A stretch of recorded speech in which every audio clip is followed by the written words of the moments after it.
સાપુતારા એક ગુજરાતનું ખૂબ મોટું હવા ખાવાનું સ્થળ છે.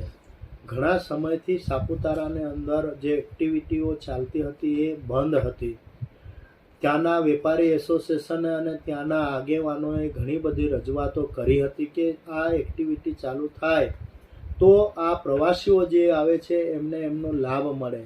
તો આ સંદર્ભે અમે રોપવેની એક્ટિવિટી હોય, પેરાગ્લાઇડિંગની એક્ટિવિટી હોય કે બોટિંગની એક્ટિવિટી, દરેક પ્રકારની એક્ટિવિટી સાપુતારાની અંદર શરૂ કરવામાં આવે એના માટે આપણા સાંસદ શ્રી ધવલભાઈ પટેલ સાહેબ અને અમે અને અમારા બધા આગેવાનોએ માનનીય મુખ્યમંત્રીશ્રીને, પ્રવાસન મંત્રીશ્રીને પણ આ બાબતે અમે રજૂઆતો કરી હતી કે આ એક્ટિવિટી શરૂ થાય તો પ્રવાસીઓ જે આવે છે એમને એનો લાભ મળવો જોઈએ.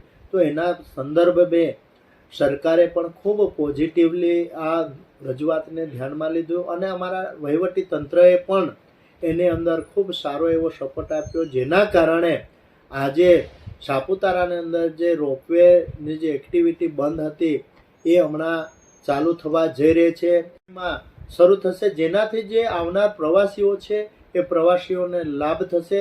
એટલા માટે સરકાર ખૂબ પોઝિટિવ છે. પ્રવાસન સ્થળોનો વિકાસ થાય, પ્રવાસન સ્થળોની જે એક્ટિવિટીઓ છે એ શરૂ થાય અને પ્રવાસીઓને લાભ મળે એના માટે સરકાર, આગેવાનો અને વહીવટી તંત્ર બધા જ લોકોએ આ માટે ખૂબ પ્રયત્ન કર્યા હતા અને એમાં સફળતા મળી છે. અને એનો લાભ ડાંગની અંદર કે સાપુતારાની અંદર આવનાર પ્રવાસીનો મળવાનો છે. ત્યારે આ સરકારશ્રીનો અમે ખૂબ આભાર માનીએ છીએ.